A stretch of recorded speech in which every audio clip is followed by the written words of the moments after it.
Hi, hello, how are you? I am so glad that you have found yourself here on my channel. My name is Lauren. Welcome. So, you have found yourself onto the start of a weekly vlog. It is the beginning of June. It is actually like the 5th day of June, but it is a Monday, which is the perfect time to start a weekly reading vlog. And I am mostly doing this to hold myself accountable because I'm reading this, and if you've watched my June TBR, then you will know that this is not on there. But that's not because I have veered away from my TBR. It is because I had every hope that this would be finished before the end of May. Let me explain.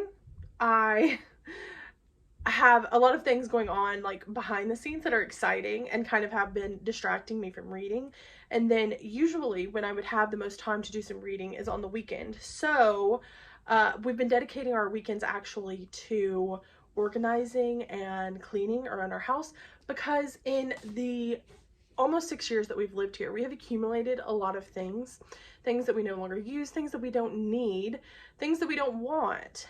And considering when we first moved in here, we did not take the time to truly settle and put things in their place, it's catching up to us now, and it is driving us absolutely crazy. So we have finally taken some responsibility for that, and we are doing everything we can to get our space back to a healthy, happy, comfortable place. And we're trying to do that before I have a full week off in June, June 19th, the week of. And I want to just be able to do nothing but like read and play my cozy games and chill out. So we're hoping to get everything done. And we actually got a lot done this past weekend, which is why I didn't pick this up as I had planned to. So today my plan is to focus on reading this. We're going to actually have leftovers for dinner, and I'm going to read, and I'm hoping I can convince my husband to just play some video games and chill as a reward for our very productive weekend that we had.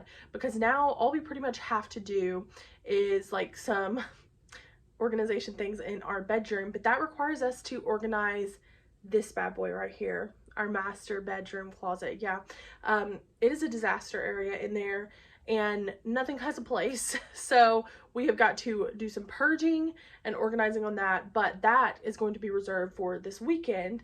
And then I have some small projects I'm going to do through the week. Things are really coming around, and it is making me feel hopeful and relaxed and very excited to read. But my plan right now is I have a snack. I'm gonna eat that snack. I'm gonna do a quick tidy in my kitchen, and then I'm going to sit down and read this, and I will come to you with an update and where I'm sitting with my thoughts on this after we eat dinner and I've read a little bit, and then we can, you know, do a little chat about it. But I did just want to come on here and start the vlog, and just to say, the bookish gods have blessed us today. They knew that it was going to be a start of a reading vlog. They were like, it's Monday, she's got to be starting one, right? I have some bookish mail here. Make sure we're not showing any addresses or anything. Honestly, I was not going to show this. I was going to wait, but it had like the perfect hilarious bookmark. Like, I think this might be my favorite bookmark that Book of the Month has ever sent, because I mean, truth, respectfully, leave me alone, which is exactly how I have always felt when I pick up a book. So I am also going to show you what books I picked up for my Book of the Month choices. I'm not going to talk about like the synopsis or anything in them because I'm going to reserve that for a book haul in the future. But I did get As Long as the Lemon Trees Grow. I will say that this just sounds like it's going to be a super emotional book, and I don't know when I will be in the headspace to deal with that kind of emotional damage, but one of these days maybe. And then the thriller pick, She Started It by Cian Gilbert. And truthfully, I really don't remember what the synopsis was on this, so it's not like I could tell you anyway. But yeah, I'm gonna go eat my snack, do my little tidying, and I'll see you guys after I've read a good portion of Happy Place, because it's time to get this book done.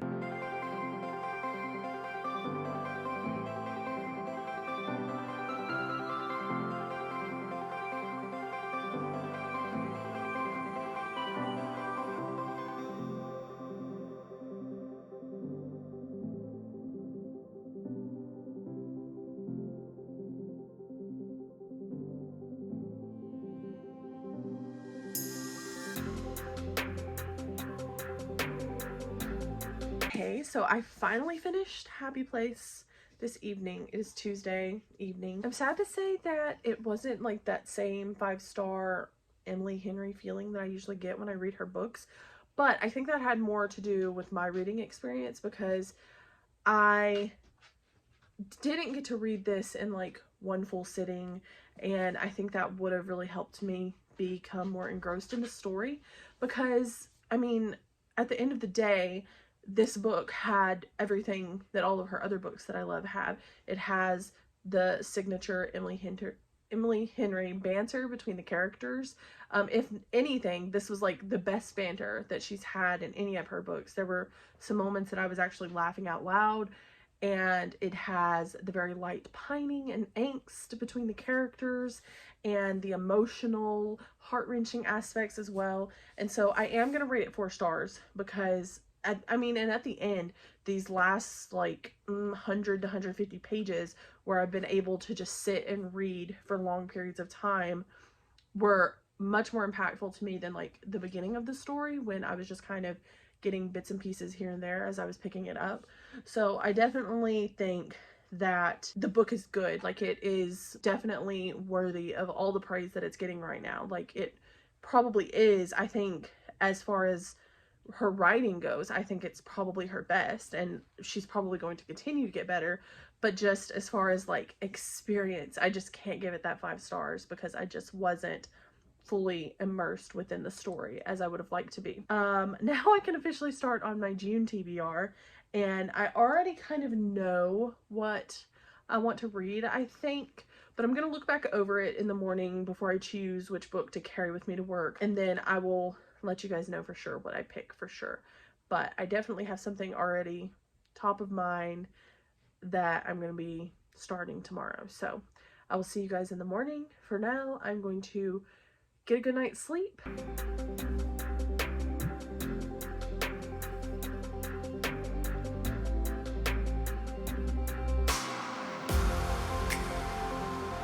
From the very short last clip before this one, you will have seen that I chose Every Summer After by Carley Fortune.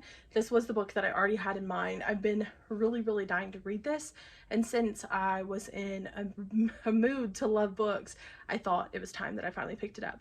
So we have in this book Persephone Fraser.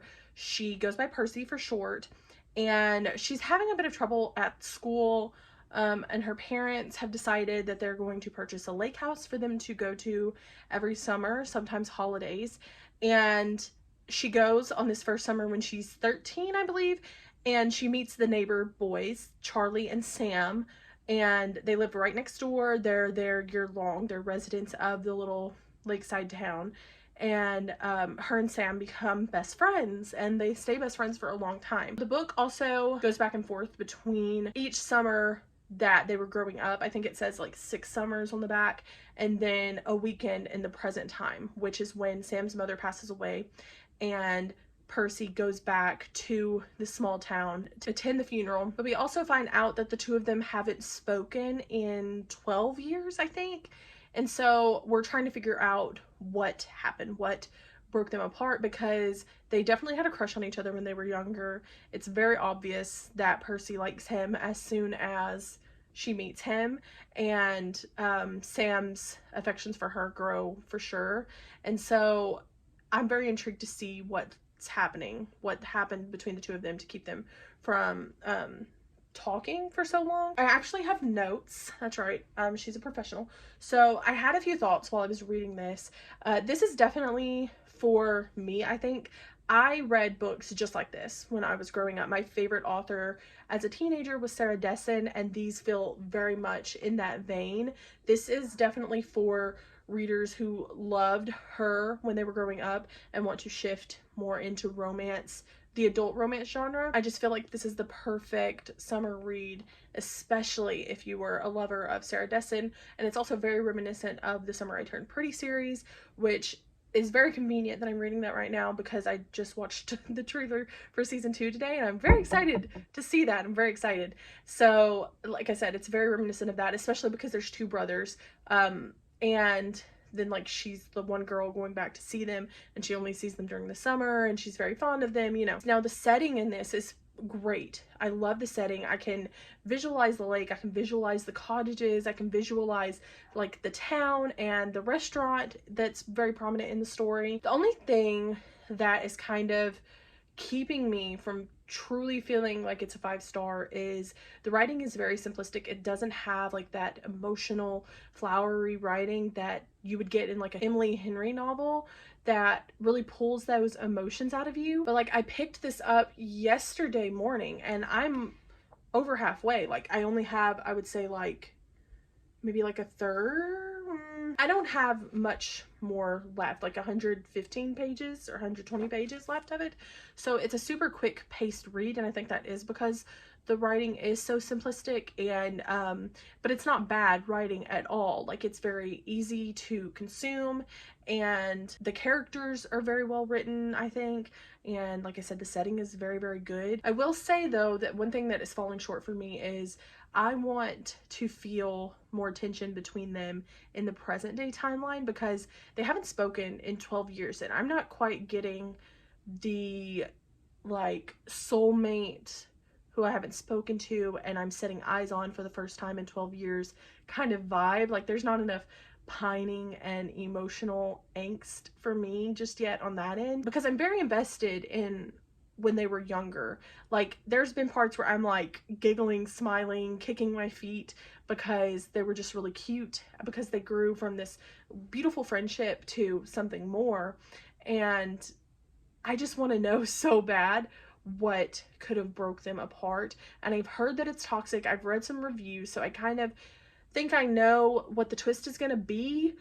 And I even kind of caught early on as to what I think might be a conflict, and it's kind of alluded to here and there, but then there are some points that make me think, no, that I don't think that's going to be it. So I don't know, we'll see if that is the road that this is going to go down. And I will say, I said that there was a sequel coming out of this, I think in my TBR and my book haul when I hauled this. It's not a sequel, it's just another lakeside story. It's, the cover is just very reminiscent of this, and so I just assumed that it was going to be like a companion novel or something.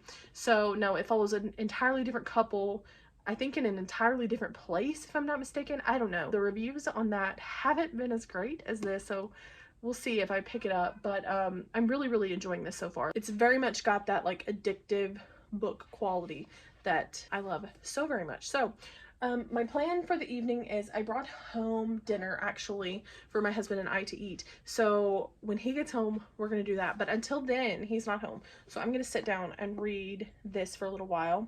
Then when he gets home, we'll probably eat, watch a little Game of Thrones, because that's what we've been watching.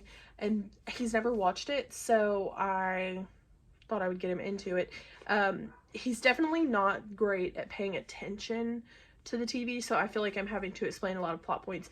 But I definitely didn't catch on to everything the first time around. And it is very interesting to watch this over again, because like you see some of the foreshadowing, or when characters mention certain things and you're like, oh, you so bad want to make a comment about it because you know what's coming.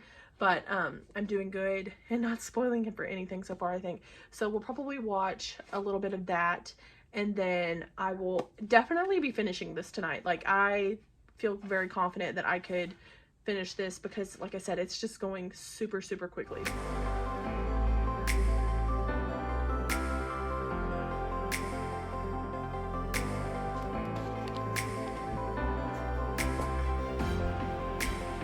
Good morning. So it has been a couple of days since I updated the vlog, but I did finish Every Summer After on Friday and I gave it 4 stars. I really did enjoy it. I thought that it was pretty good. As I said in a previous clip, I just never got fully invested in the present day timeline, in their relationship there, but I really, really did love the nostalgia and the lakeside scenery and the timeline in the past when they were children. I really, really did enjoy that. I can see definitely how the ending, the big reveal, is controversial for some people, but I read a little bit of like the interview in the back of the book from the author, and I don't know, I think it's fine. It's just a story, and you know, if that's what works for them, then that's what works for them, I guess. But I did start Belladonna by Adalyn Grace. This is the, I don't know if this is an exclusive, under the dust jacket cover of it. It's really, really beautiful. It is a fantasy story that's, I think it's a young adult actually, but it follows a girl who sets out on this journey with Death, and he is a character in the story. I think that he's actually a love interest. I think there's going to be a love triangle as well in the story, and I've really only read like the prologue and the first chapter, so it's definitely interesting because it's kind of jarring to go from the very simple writing that was Every Summer After to more flowery writing in a fantasy setting where you're having to like build this new world and magic system and stuff. So it did take me like a little bit to kind of clear my head and read those first couple of chapters. I am enjoying it so far. I mean, as much as I can. I'm intrigued, I should say, because it is pretty interesting. So right now I'm actually a little early getting ready today, so I'm going to go ahead and get my stuff packed up and head to work, and then read a little bit in my car before I have to go into my office. So I will probably see you guys this evening for a little update, but for now, see you later. Okay, so first and foremost, we're gonna ignore my hair because I've been cleaning this morning, so that is why it looks like that. Also, it has been like several days since I updated. I don't know if it was Monday morning or Tuesday morning or what day I last updated to say that I was reading Belladonna by Adalyn Grace, but it has been a few days, and today is actually the day I need to close out this vlog.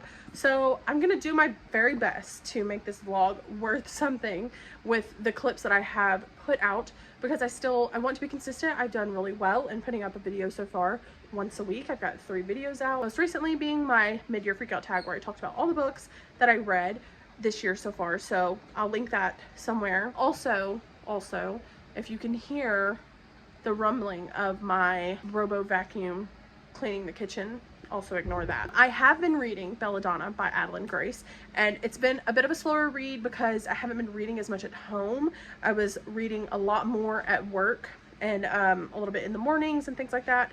So most of this I have read within smaller chunks. What I've learned so far about the premise of the book is we are following Signa. She was orphaned when she was very first born. Like, her entire family suddenly died the minute she was born. They were poisoned, I believe. And she can also see ghosts, and she obviously discovers this as a baby because she can literally see the spirits of her family as they're being taken away by Death. And Death is an actual character in this story. He kind of comes in shadows, and he can kind of like put out a little bit of a form here and there, like you can see his hand reaching out and things like that.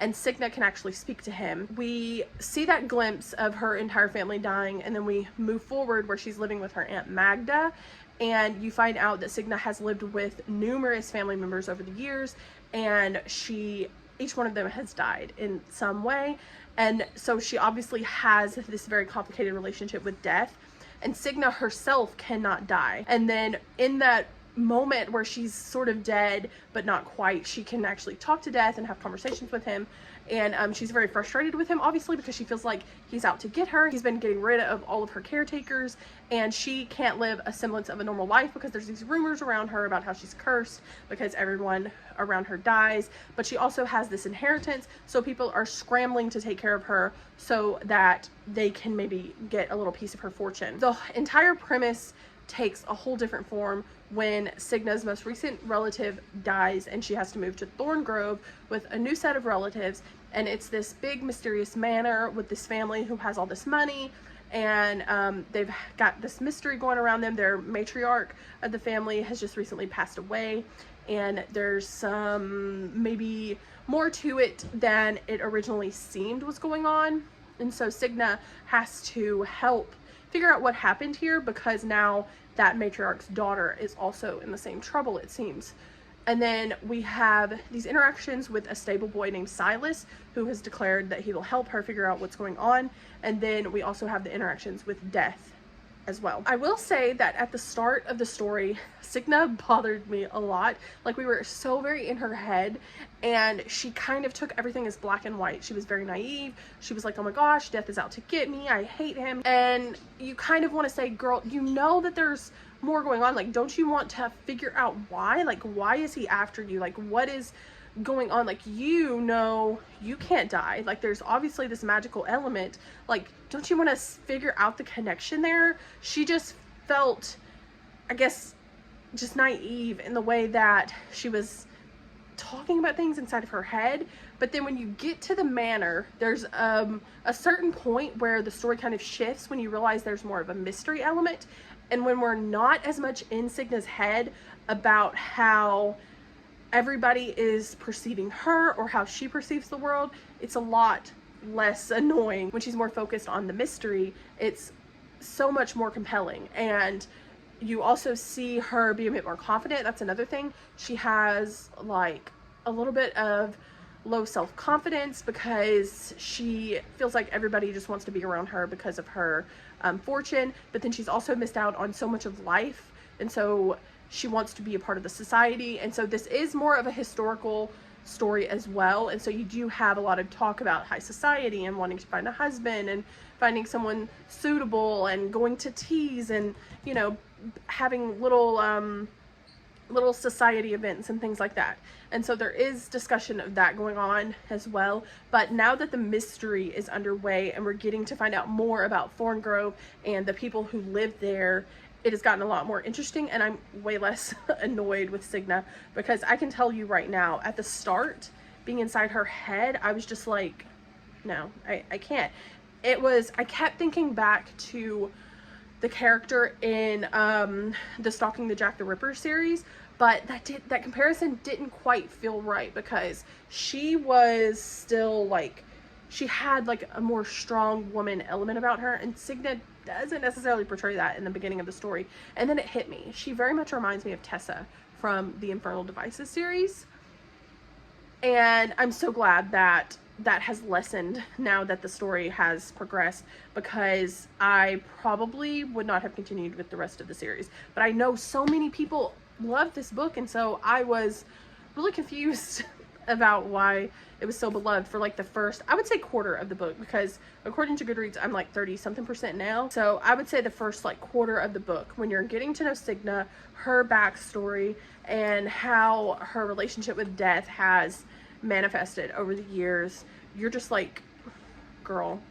like, she's just, I guess, kind of self-absorbed and sounds very juvenile, I think. I mean, this is a YA series, so obviously, but I just wasn't connecting with it personally. Obviously, I'm not going to finish this before the vlog, because as I said, this is the day that I need to close this vlog out. I've been cleaning today, and I'm going to be off for the next week from work. We have a holiday on Monday for Juneteenth, and so I took off the rest of the week, Tuesday through Friday. I want to do a vlog during that week, because I know that it's going to be so much better. I'm going to have so much more time to, you know, put in cute little b-roll and things like that in here. Now I'm about to, I think, eat a snack and sit here and watch some YouTube videos while I do that. Then I have to get in the shower, because we are going to a Kane Brown concert tonight, and I had totally forgot about it, because we had bought the tickets ages ago. The concert was actually supposed to be April 1st, and then they moved the date to today's date.